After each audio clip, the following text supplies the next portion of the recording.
हम लोग पढ़ते हैं कि ह्यूमन आई में आइरिस जो है ये क्या होता है और इसका क्या फंक्शन है। तो सबसे पहले कि आइरिस होता क्या है, तो जो हमारा ह्यूमन आई है, इस आई में जो हमारा यहाँ पर इसके अंदर ये जो प्यूपिल है और प्यूपिल का जो ओपनिंग होता है, ये शटर जो है कंट्रोल किया जाता है आइरिस के द्वारा। मतलब आइरिस जो है हमारा कुछ इस तरह से है आँख के अंदर, और ये ऐसे शटर जो है लगे हुए हैं, और ये जो ओपनिंग होता है इसको प्यूपिल बोलते हैं। और जो ये देख रही हो ये जो शटर पिक्सल्स जैसे, ये आइरिस है। तो आइरिस क्या करता है, ये एडजस्ट करता है कि कितना अमाउंट का लाइट अंदर जाएगा।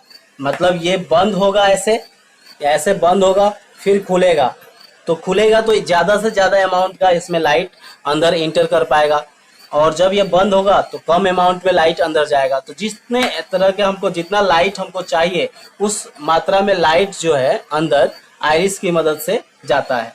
तो आइरिस हेल्प करता है, it help to enter light in eyes by control the opening of pupil। Pupil की ओपनिंग को कंट्रोल करना इसका मेन काम है। मेन इसका फंक्शन यही है कि जो ये प्यूपिल है, ये जो ओपनिंग है इसको ये एडजस्ट करता है। मतलब लिख सकते हैं it adjust the opening of प्यूपिल। Opening of प्यूपिल, तो प्यूपिल के ओपनिंग को एडजस्ट करना ये काम है आई का। ठीक है, अब ये आई जो है और भी बहुत सारे फंक्शंस करता है। जो आइरिस है, जो भी आइरिस का कलर होता है वही हमारे आई का कलर है। ठीक है, colour of iris is the colour of eye. जैसे हमारा आई जो है वो ब्लैक कलर का या ब्राउन कलर का, जिस कलर का भी है, वो डिपेंड करता है आइरिस के कलर पे। अब आइरिस के कलर में क्या है, तो आइरिस के अंदर पिगमेंट्स हैं, और जो पिगमेंट्स ज्यादा रहता है उस तरह का कलर हमारा प्रेजेंट रहता है। और ये डिपेंड करता है बहुत सारे चीजों पे, जीन्स पे डिपेंड करता है, हम जहाँ रहते हैं हमारा हैबिटेट पे डिपेंड करता है, और इस तरह से ये कलर्स जो है आई का ये बताता है। तो आइरिस का मेन काम क्या है कि कितना अमाउंट में इसके अंदर लाइट इंटर करेगा, इसको कंट्रोल करना, एडजस्ट करना। दूसरी बात है कि अगर इसको एडजस्ट तो कर लिया, यहाँ से लाइट जो है वो इंटर किया, उसको एडजस्ट किया। जैसे क्या होता है कि जब कभी भी हम बाहर धूप में निकले रहते हैं तो ये आइरिस बहुत कम खुला रहता है, बहुत कम अमाउंट में लाइट अंदर जाने देता है। ऐसा इसलिए क्योंकि बाहर में इंटेंसिटी जो है लाइट का वो काफी ज्यादा रहता है, और जैसे ही हम अंधकार में आते हैं, अंधेरा में आते हैं, उस समय रोशनी कम रहता है, तो उस कम रोशनी से यहाँ से कम लाइट जाने लगता है, क्योंकि यहाँ इंटेंसिटी ज्यादा था तो ज्यादा लाइट अंदर जाता था। लेकिन जैसे ही इंटेंसिटी कम हो गया तो कम लाइट अंदर इंटर कर रहा है। तो कम लाइट इंटर करने से क्या होगा कि जो भी चीजें हैं वो दिखाई नहीं देगा। तो इसी कारण से जब हम बहुत ज्यादा लाइट से जो अंधकार में आते हैं, अंधेरा में आते हैं, तो हमें कोई चीज दिखाई नहीं देता है। लेकिन जैसे ही इसका उल्टा भी संभव है कि जब हम अंधकार में थोड़ा देर रह जाते हैं तो ये आइरिस थोड़ा अपना ओपनिंग बढ़ा लेता है। मतलब प्यूपिल जो है, प्यूपिल कुछ है नहीं आई में, जो आई का जो ओपनिंग है, ये होल है, इसी को प्यूपिल बोलते हैं। तो जैसे ही ये प्यूपिल के साइज को एडजस्ट करके थोड़ा बड़ा कर देता है, तो कम लाइट में, अगर अंधेरा में है तो कम लाइट में इस ओपनिंग के कारण ज्यादा लाइट अंदर इंटर कर पाता है, और उसी तरह से ये ज्यादा लाइट इंटर कर रहा है। और जैसे ही हम धूप में चले आए, अचानक से रोशनी में चले आए, तो रोशनी में क्या है, बहुत सारा लाइट है, बहुत ज्यादा लाइट है। तो ये सारे लाइट जाकर के स्ट्राइक होंगे इस रेटिना पे, और ये बिल्कुल चमक जाएगा। रेटिना पे बिल्कुल शार्प इमेज नहीं बन पाएगा, क्योंकि लाइट का अमाउंट बहुत ज्यादा है, इंटेंसिटी बहुत ज्यादा है। तो यहाँ पे बिल्कुल चमक जैसा लगेगा और एक इरिटेशन लगेगा। तो इसी कारण से जब हम अचानक से जब हम अंधकार में रहते हैं और रोशनी में आते हैं तब हमें कोई चीज दिखाई नहीं देता है, हम उसको देखना चाहें भी तो नहीं देख पाते हैं। थोड़ा देर के बाद फिर हमारा प्यूपिल कम हो जाता है, जो ओपनिंग है वो कम हो जाता है और कम लाइट को यहाँ रेटिना पे पहुंच पाता है और हम इसको देख पाते हैं। तो ये सारा काम आइरिस करता है, इसको एडजस्ट करता है। तो इसके बाद हम लोग इसको लिखने के बाद हम लोग चलो करते हैं, लिख लो इसको। और उसके बाद अगला हम लोग टॉपिक पढ़ेंगे प्यूपिल। तो प्यूपिल क्या है इसको हम लोग देखते हैं। तो प्यूपिल जो है वो हमारे मेनली कंट्रोल करता है। प्यूपिल क्या है? ओपनिंग ऑफ आइरिस, आइरिस का जो ओपनिंग है उसी को प्यूपिल हम लोग कहते हैं। और प्यूपिल का देखा जाए तो मेनली जो फंक्शन है सिर्फ ओपनिंग है, मतलब the opening of iris is known as pupil. जो भी आइरिस का ओपनिंग है उसी को हम लोग प्यूपिल बोलते हैं। और प्यूपिल जो है, एक क्वेश्चन आता है कि ब्लैक क्यों होता है, why colour of pupil is black. तो इसका आंसर है कि प्यूपिल तो है एक जस्ट एक होल है, एक ओपनिंग है, आंख के अंदर ये ओपनिंग है और जहां से लाइट अंदर इंटर करेगा।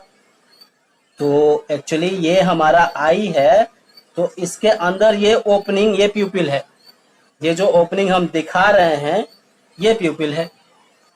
अब क्या है कि इसके अंदर जो भी है तो उस वहां पे कोई लाइट का सोर्स ही नहीं है, मतलब आंख के अंदर लाइट का सोर्स क्या है, कुछ भी नहीं है।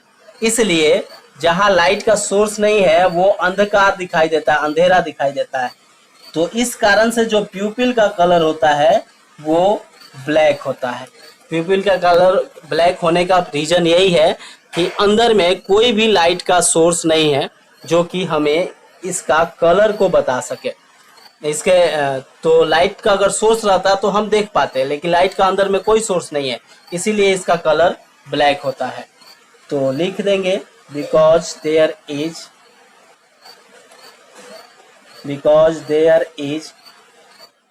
Not any source of light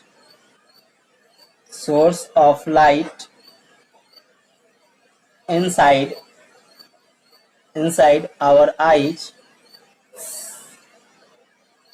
हमारे आईज के अंदर ऐसा कोई सोर्स ऑफ लाइट नहीं है जिसके कारण जो प्यूपिल है वो ब्लैक कलर का दिखता है। Because there is not any source of light inside our eyes, so pupil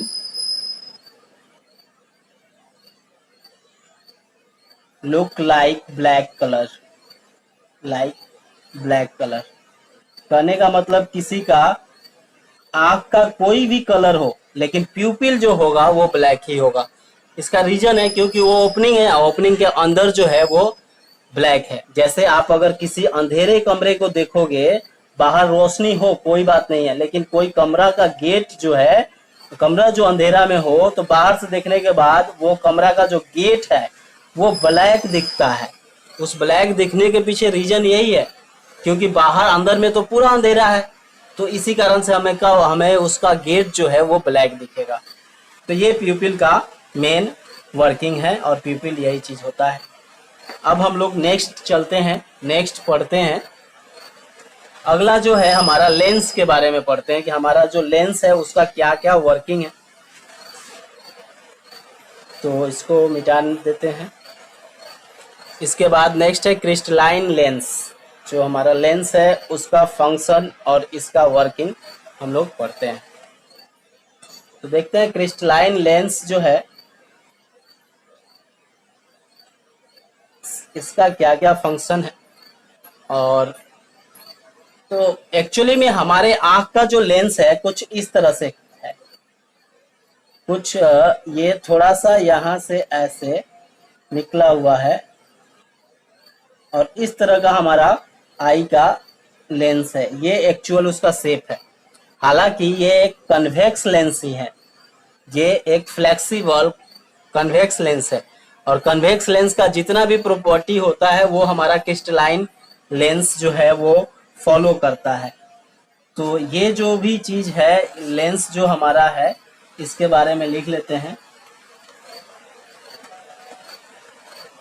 ठीक है, तो ये कहाँ है? प्यूपिल के जस्ट पीछे, बिहाइंड लिख सकते हैं, behind the pupil, pupil there is double, इसको क्या कह सकते हैं कि ये दो कन्वेक्स लेंस से बना हुआ है। There is double convex lens, convex lens known as eye lens, इसको आई लेंस कहा जाता है। ठीक है, अब इस आई लेंस के अंदर से ही हमारा जो आई लेंस है इसके पास बहुत सारा प्रॉपर्टी होता है, और इसी के प्रॉपर्टी के कारण हम लोग कोई भी चीज का इमेज हमारे रेटिना पे फॉर्म हो पाता है। तो सबसे पहला कि ये आई लेंस है, इसका टाइप जो है ये कन्वेक्स लेंस है, यहाँ पे लिख दिए हैं, दिस इज कन्वेक्स लेंस। दूसरा प्रॉपर्टी है बहुत ही ज्यादा फ्लेक्सिबल, मतलब इसको दबाया जा सकता है, सिलियरी मसल्स इसको दबा करके इसके पावर को बढ़ा सकता है और बढ़ाता भी है। तो इसको कह सकते हैं इट इज फ्लेक्सिबल, ये बहुत ज्यादा फ्लेक्सिबल होता है, मतलब इसके साइज को हम लोग दबा करके बढ़ा सकते हैं, पावर को बढ़ा सकते हैं।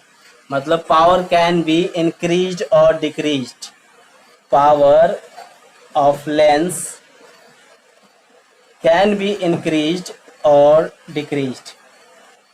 वर्किंग ऑफ ह्यूमन आई में हम लोग पढ़ेंगे इंक्रीज्ड और डिक्रीज्ड। डिक्रीज्ड लिखा हुआ है, ये आप लोग इसको लिख लीजिएगा, डिक्रीज्ड। इंक्रीज्ड और डिक्रीज्ड, पावर को बढ़ाया जा सकता है या फिर घटाया जा सकता है। ये हमारे आई लेंस का जो है वो प्रॉपर्टी होता है। चौथा प्रॉपर्टी लिखेंगे the focal length of eye lens is, यहाँ पर लिख देते हैं फोर्थ प्रॉपर्टी ऊपर में। फोकल लेंथ जो होता है, the focal length of eye lens is 2.5 centimetre. Focal length कितना होता है? 2.5 सेंटीमीटर। जो हमारा आई बॉल का साइज होता है, जो हमारे आई बॉल का साइज होगा उतना ही साइज होता है हमारे फोकल लेंथ, हमारा जो आई लेंस है उसका। तो ये कुछ प्रॉपर्टी है। अब ऐसा क्यों? क्योंकि हमारा जो ये आई लेंस है इसका फोकल लेंथ जस्ट रेटिना पे होना चाहिए। मतलब कोई भी दूर से आ रहा इमेज वो रेटिना पे कैसे बनेगा? क्योंकि इसका फोकल लेंथ ही रेटिना पे है। तो लेंथ, जब फोकल लेंथ रेटिना पे रहेगा तो इमेज भी रेटिना पे ही बनेगा। इस बात को ध्यान रखना है। तो आई लेंस के बाद हम लोग अगला जो टॉपिक हम लोग ले रहे हैं वो हम लोग पढ़ रहे हैं एक्वस ह्यूमर और विट्मस ह्यूमर के बारे में। उसके बाद ऑप्टिक नर्व्स पढ़ लेंगे। तो चलिए, नेक्स्ट है हमारा जो पार्ट है वो है एक्वस ह्यूमर या फिर विट्मस ह्यूमर। इसको आप लोग एक बार लिख लीजिए। इसके बाद हम लोग एक्वस ह्यूमर और विट्मस ह्यूमर के बाद बारे में पढ़ेंगे। समझ में आ रहा है?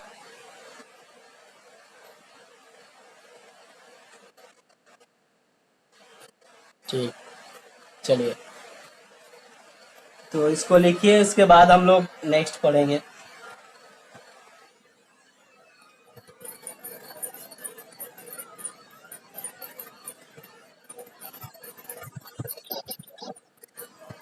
नेक्स्ट जो है हमारा एक्वस ह्यूमर और विट्मस ह्यूमर के बारे में।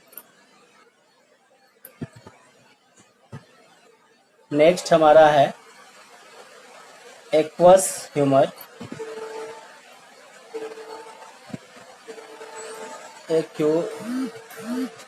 एक्यूईयूएस होता है, UEOUS, एक्वस ह्यूमर। ठीक है, ये जस्ट हमारा जो लेंस होता है उसके जस्ट पीछे ही रहता है ये लिक्विड। कॉर्निया और आई लेंस जो है इस लिक्विड से फिल्ड रहता है। Cornea and eye lens filled with a liquid, filled by a liquid known as aqueous humor।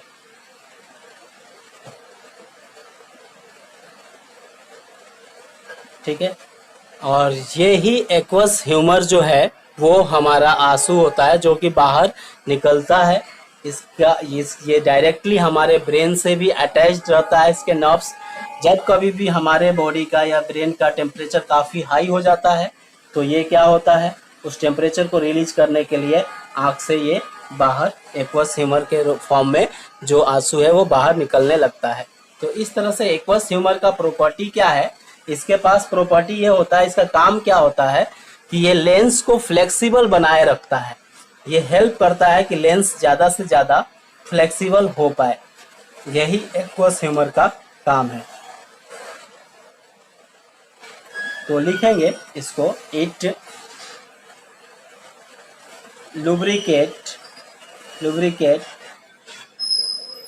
The lens को लुब्रिकेट करके रखता है, जिसके कारण क्या होता है, लेंस फ्लेक्सिबल रहता है, बना रहता है हमेशा।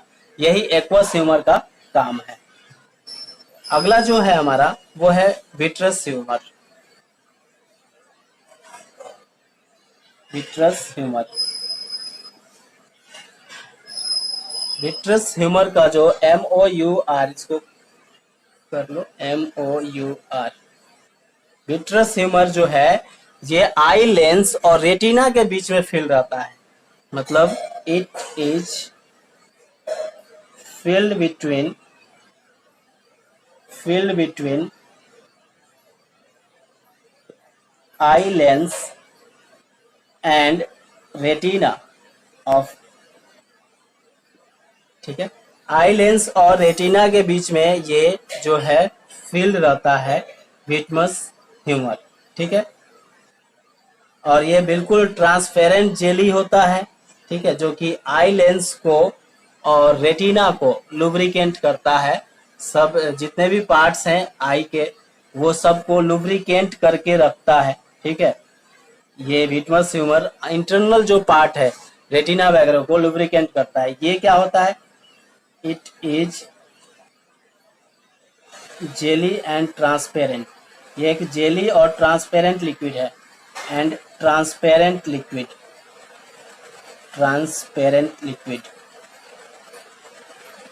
आप लोग समझ जाएंगे, ट्रांसपेरेंट लिखा हुआ है लिक्विड। ये जो है एक जेली लाइक है और ट्रांसपेरेंट लिक्विड है। मतलब ये आर पार कर सकता है, इसी कारण से इससे लाइट जो है ट्रेवल कर सकता है, आगे तक जा सकता है। ठीक है, इसके बाद हम लोग अगला पॉइंट पढ़ेंगे ऑप्टिक नर्व्स के बारे में।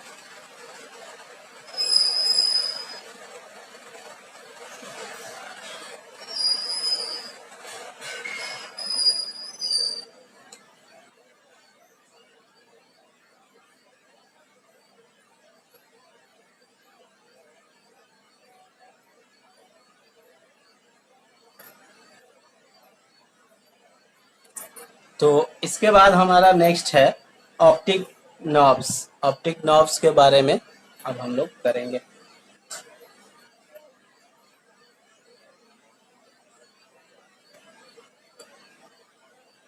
तो ऑप्टिक नर्व्स क्या है इसके बारे में देख लीजिए। ये क्या करता है कि हमारा जो भी इमेज बनता है रेटिना पे, ये कुछ ऐसा रहता है आई के पास। जैसे ये हमारा आई है तो यहाँ से ये नर्व्स बाहर गए होते हैं और ये जो भी सिग्नल होता है उसको कैरी करके ले करके जाता है, आगे तक पहुँचाता है। मतलब जो भी सिग्नल रहता है आई का वो पहुँचाना इसका काम है। सबसे पहले तो जो भी सिग्नल है उसको इलेक्ट्रिकल सिग्नल में कन्वर्ट करता है और उसके बाद इसको आगे तक पहुँचाता है। ठीक है, कह सकते हैं it convert the light into electrical signal